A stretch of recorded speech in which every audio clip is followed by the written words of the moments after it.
So in late 2023, I had originally done this video, but I had never uploaded it to this point because of all the videos I had planned and done throughout 2024.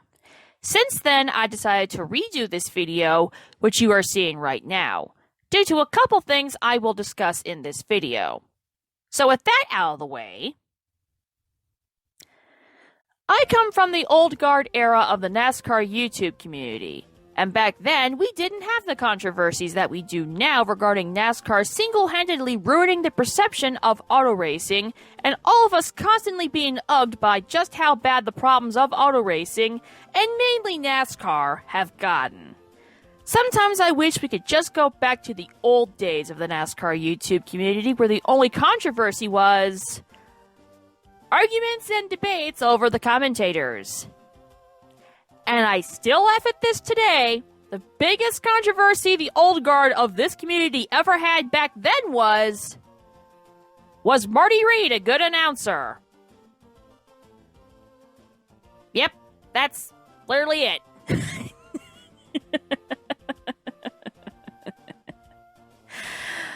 So today, I'm taking it old school and returning to a much more peaceful time in the NASCAR YouTube community, where the Top 10 Countdown was my most synonymous series on YouTube, and most, if not all, of our debates in the community were about the commentators.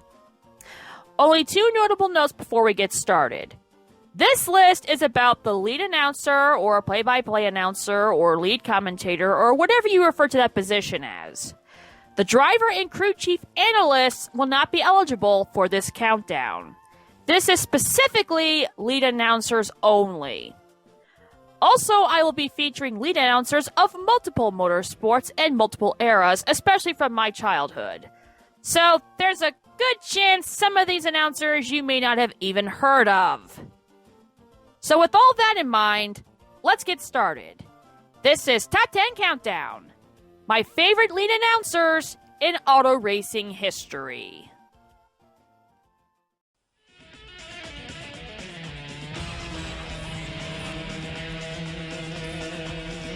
So when I did the original version of this video, I had two people at 10th and I just could not pick between them. Since then, that tie has been broken, and I'll mention what broke the tie in the honorable mentions segment of this video later on. So solely number 10 now is Bob Varsha. Bob has covered a good variety of motorsports, most notably Formula 1 and kart, and most recently Formula E. He has a very smooth voice, is well-liked and well-respected, and has had a very good career. A lot of these announcers are very underrated, and Bob Varsha is definitely among them.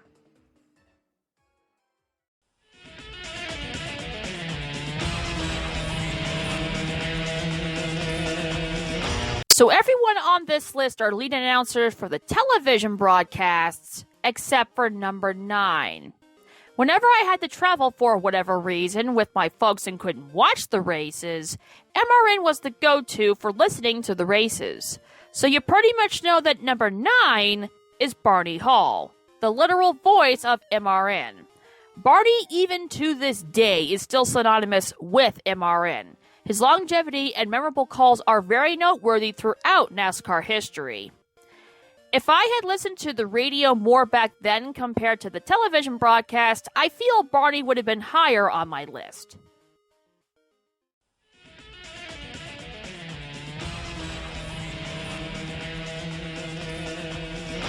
I believe this is the only announcer on my list who has never covered NASCAR in any capacity.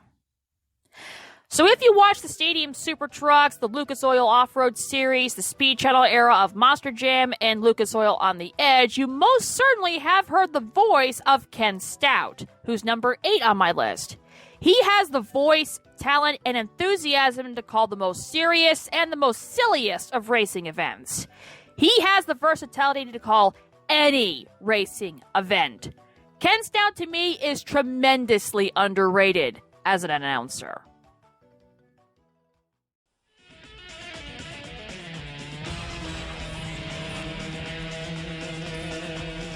Okay, let the fake controversy begin, because number 7 is Rick Allen. I'm pretty sure Rick is the first announcer I saw since the start of his broadcasting career as lead announcer when he started calling Truck Series races in 2003 when Speed Channel started covering the truck races. He's produced so many memorable calls in quotes during both his NBC era and Speed Channel era, the latter producing some of my favorite calls in races ever, for obvious reasons. I feel Rick doesn't get enough credit and respect as lead announcer, and especially during the NBC era. And that honestly sucks.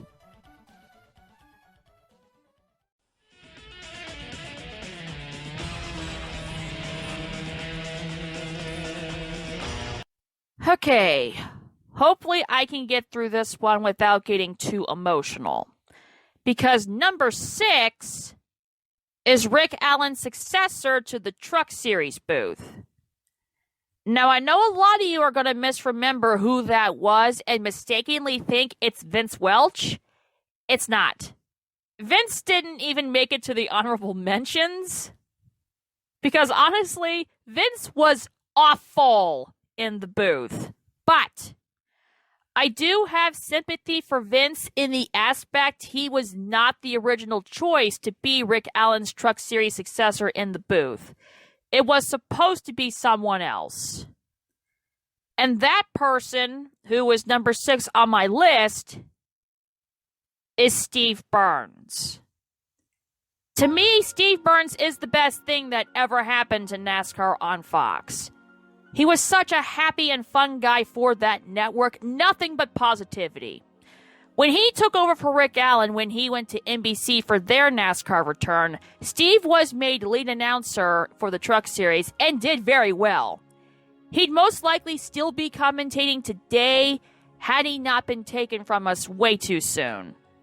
2015 was such an awful year for auto racing in general, but losing Burnsy was one of those moments that hurt the most because he is that loved and well-respected. And the NASCAR Race Hub tribute episode for him is one of the best and most known episodes of that show ever. And you can agree today that NASCAR on Fox was never the same after we lost Burnsy.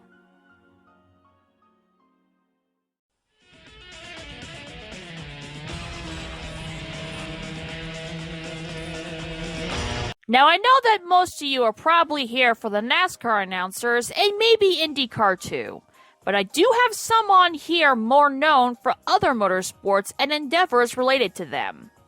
So unless you watch the Diamond P Sports broadcast related to sprint cars, NASCAR, and especially NHRA in the early 1990s, you most likely don't recall the name Steve Evans, who's number 5 on my list.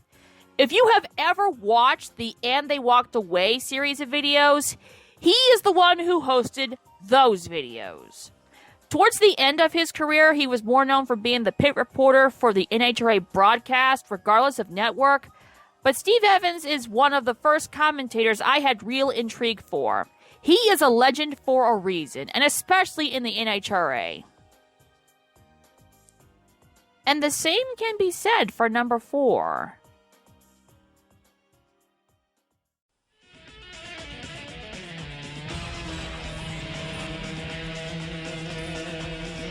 There are not many announcers who are referred to as the voice of blank, like Barney Hall is as the voice of MRN.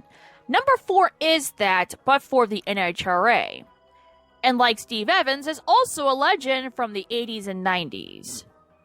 And NHRA fans usually can't talk about Steve Evans without also mentioning Dave McClelland, who's number 4 on my list.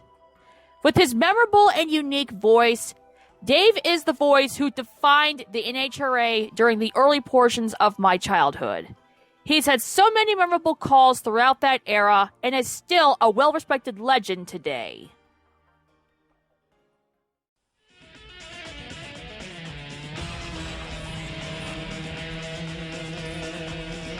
Okay, now it's about to get interesting. Number 3 on this list has also covered the NHRA as well as NASCAR and IndyCar. He also has a memorable voice and has his fair share of memorable calls throughout all forms of auto racing. Unfortunately, he is also probably more known for all the bad crashes he's had to call throughout his entire career. And for whatever reason, the NASCAR Reddit thinks he's number 1 on my list, and no, I'm not making that up. No, Reddit, he's only 3rd. Here we go, everyone, because he was the main focus of the biggest debate of the old guard era in the NASCAR YouTube community. Number 3 is Marty Reed. Okay, let me explain, because I know a lot of you are going to question this for one reason or another. Marty ended up being 3rd on my list for a couple different reasons. One of them being the aforementioned commentator wars during the old guard era. You will not believe how many people, even today, insist that Marty was as bad in the booth as Vince Welch or Dave Burns were. And most of those fans who say that just have the mindset of, if you're not Mike Joy, you suck. Which is a mindset that has been a problem since 2001. Granted, it's not as bad as it used to be during the old guard era, where Marty got most of that illegitimate hate during his time as the lead announcer for NASCAR on ESPN, but it still is somewhat a problem. The other reason is all the savage crashes he's had to call throughout his entire career, and especially the 4 that ended up being fatal in an 11-year span in 3 different racing series. And all 4 are connected to me in some capacity. Tony Roper legit died on my birthday. Darrell Russell is one of my NHRA favorites, and he legit died on Johnny Benson's birthday. I'm not making that up. Paul Dana died less than 2 weeks after the incident. If you're from the game show world, you know what the incident is. And Dan Weldon is my second favorite in IndyCar, and he died 2 days after my birthday. And what makes Dan's death even worse is the fact that Marty is the one who had to make the announcement to the TV audience. I know there were other reasons, but I can't help but think that having to constantly call all those bad wrecks took their toll. And that was a contributing factor to him leaving ESPN when he did. I know that many think the 2013 Kentucky Nationwide race error is the main reason why he left, but I did a video many years ago explaining why it likely wasn't that. But yeah, I do have a lot of sympathy towards Marty Reed in that aspect, and that's probably why he's higher on the list than he probably should have been. Realistically, he probably should have been maybe 5th place on the list, but all the things I had mentioned with the commentary wars, and especially the crashes he's had to call, and you do notice it when it's consistently the same announcer, and the fact that 2 of the fatal crashes are drivers I like, yeah, I do have a lot of sympathy towards Marty Reed in that aspect. But I am happy to know he's doing very well today. Now, before I get to the top 2 who are eons above the rest, yes, even Marty read it, I would like to mention some honorable mentions.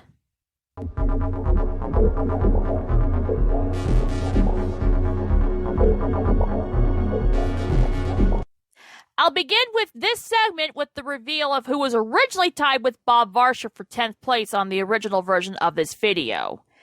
That would be Lee Diffie. Like Bob Varsha, Lee has also covered a good variety of motorsports. In Lee's case, it'd be the endurance car racing series, IndyCar, and most recently NASCAR. How Bob Varsha beat Lee Diffie for 10th overall outright was that in 2024, Lee essentially became a Kyle Larson ass-kisser in every IndyCar race. That is annoying. Don't do that, Lee. Anyway, Paul Page definitely has a lot of similarities to Marty Reed, being a veteran of IndyCar, NASCAR, and even the NHRA, and did very well in those. Yet he's also had to call a lot of bad and savage crashes during the modern era as well. He is a legend with a very distinct voice, and would definitely be on the list if I made it a top 15. I'm going to loop these 2 together because it's basically for the same reason. Jerry Punch and Jamie Little.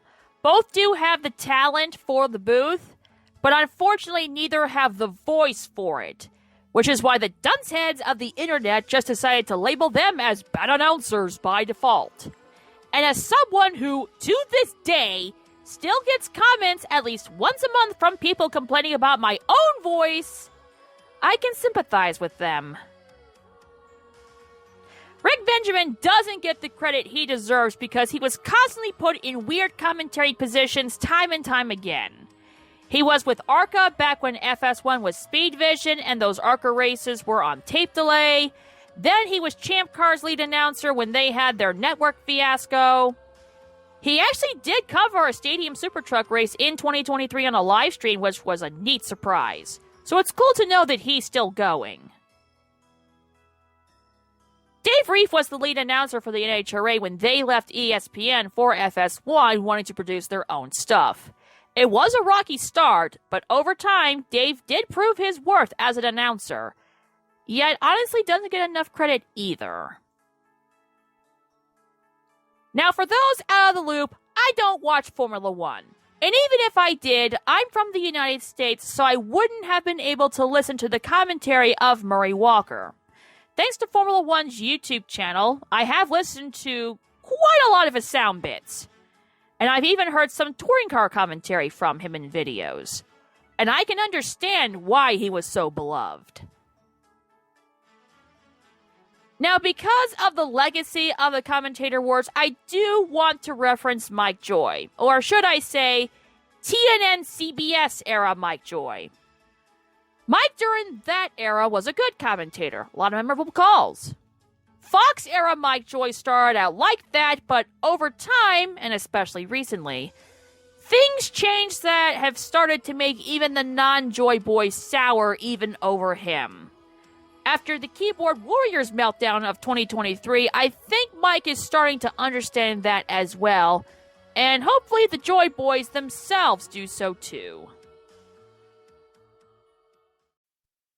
So I'm going to make note of something regarding this video. This is the day I'm recording the voiceover for this video. No, I'm not making that up, and here's the proof. So if you recognize the date that I'm recording this, then you'll realize that the date I'm recording the voiceover is less than a week after it was revealed we had lost Bill Weber. Now, I'll be honest, in the original version of this video, he was not in the video, not even in the honorable mentions.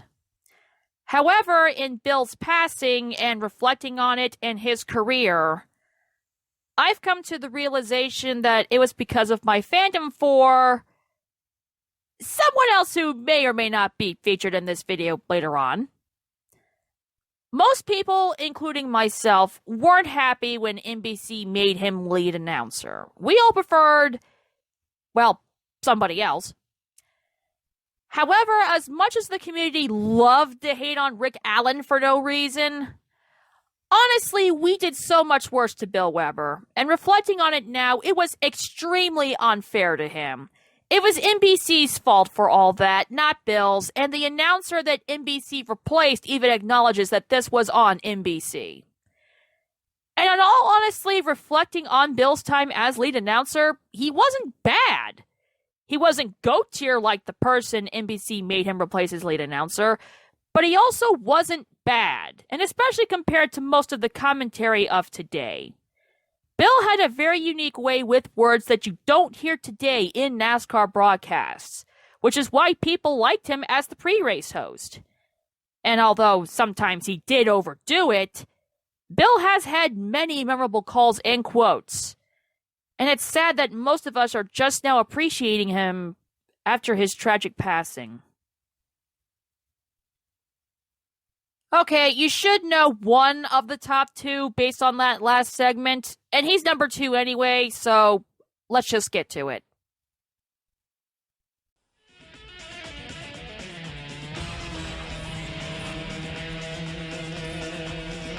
There are 2 commentators that I like more than any other. Number 2 is a commentator very famous for his memorable voice, memorable calls, and perfect hair. Number 2 is Alan Bestwick. When the initial commentary wars happened in 2001, it was NASCAR on Fox versus NASCAR on NBC. Alan was the lead announcer for NBC, and I preferred the NBC team over Fox. His commentary is just pure brilliance, and he was never overshadowed by his booth mates. When he became NASCAR and ESPN's lead announcer, the same thing held true. It's part of the reason why everyone wants him to return to calling NASCAR again, even today. Amongst the commentators of today, there is no comparison. But there is one lead announcer that I'd put even over Alan.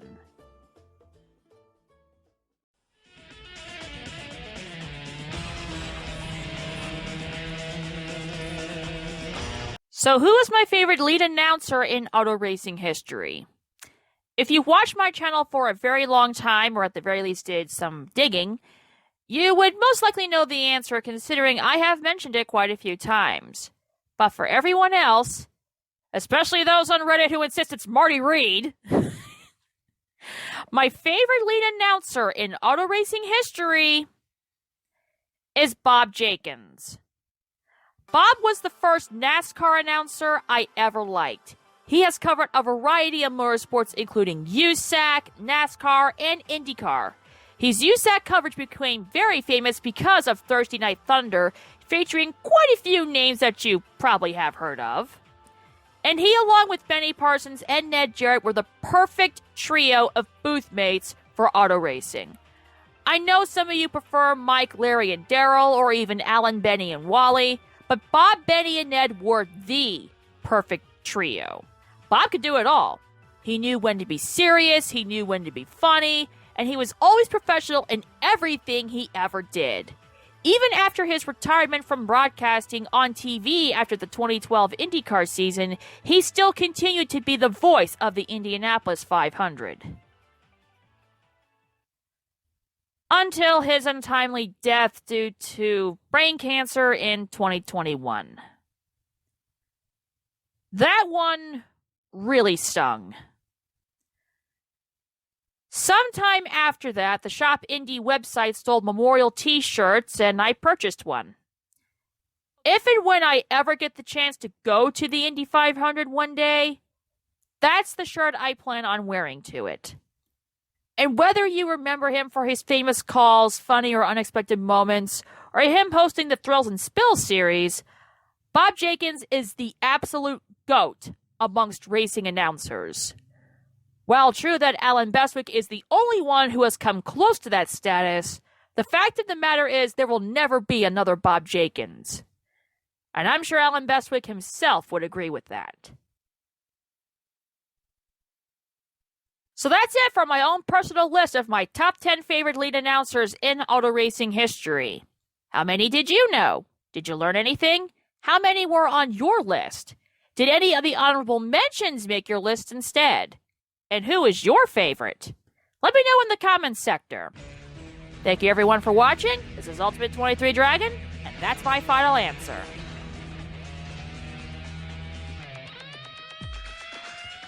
Just hit the button. It doesn't take that long. Subscribe, hit the bells, follow.